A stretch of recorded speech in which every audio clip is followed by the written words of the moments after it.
There are a large trove of undiscovered, unknown treasures in the National Geographic Image Collection from the early years. I'm often asked how many photographs we have here.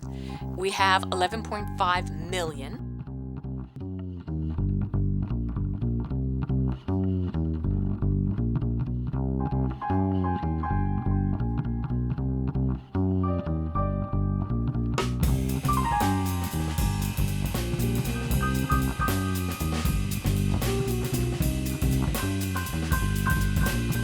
Edwin Wishard is one of our guys, staff photographer, also is an editor here. And I'm betting that no one in the art world has ever heard of Edwin L. Wishard. I'm sure you're right. He, like many of the National Geographic staff photographers, they went out into the field on different stories, decade after decade. This picture, you see typical cobblestone street. He's trying to show, this is New Orleans, he's trying to show how New Orleans is different than other American cities. One of the features is these remarkable cobblestones, and he has a model walking around in high heels. And this model appears in many, many pictures that he took all over the French Quarter. It's the same model posing in different settings. So that was one of his techniques. And do you think this will have value to the art world? I think these pictures have a lot of appeal. Some of it is the appeal of nostalgia. Some of it is the appeal of this is New Orleans that people know and want to have a record of, done in a, I think, remarkably astute photographic manner. He goes beyond New Orleans, he goes throughout the state, and he's looking for typical scenes, but he finds remarkable moments. This one was published also, I believe. It's about, in this case, I'd say a typical old tree that was on an estate. And Wishard, again, is using models, or he's enlisting local people to be in the picture. In this case, to add some boyish charm, and also to give the scale of the tree. So he has 4 little boys sitting on the tree to show how large it is.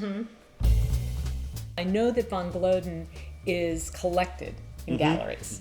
And so one of the things I was interested in is how you thought our von Gloeden collection stood up against the other von Gloeden collections that you've seen. This is the biggest and most beautiful von Gloeden collection I've ever seen.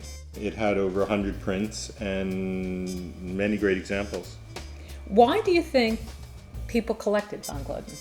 Well, they are beautiful pictures of beautiful young boys and girls. They have also a mythological story that he is hooking them to. But essentially, he's just admiring the Grecian beauty of these young people from Sicily. These particular prints just, I think, have this kind of allure, this kind of appeal that you want this picture of this girl, you want a picture of this boy. It's a beautifully composed print. It's a print in excellent condition. And I look for all those qualities. Now over here, you have Ponting, who I definitely think of as one of the National Geographic guys, because we have so much to do with Scott and have published so much about the Ponting in the Antarctica. Herbert Ponting's work has kind of gotten out there, hasn't it? Well, Herbert Ponting has a reputation as a remarkably strong photographer of explorations. In this case, he was traveling with Scott to the Antarctic in around 1905, 1910 period on the expeditions to discover the South Pole. He's definitely in the photo marketplace, and people have appreciated the extraordinary quality of his work. That one I've seen many times for sale. I've seen it on websites. Well, it's an iconic image. It's an image that you see it and you don't forget it. It's backlit. You have the shadow of the interior of this ice cave, and then the light shines through the icicles, creating a sense of the coldness and maybe the importance of the sunlight. And then you see the ship as if it's a little afterthought. Was this a published image? December 1922, page 655. There you go. So to have the opportunity to bring them out and introduce people to amazing splendors that are in this collection couldn't be more exciting.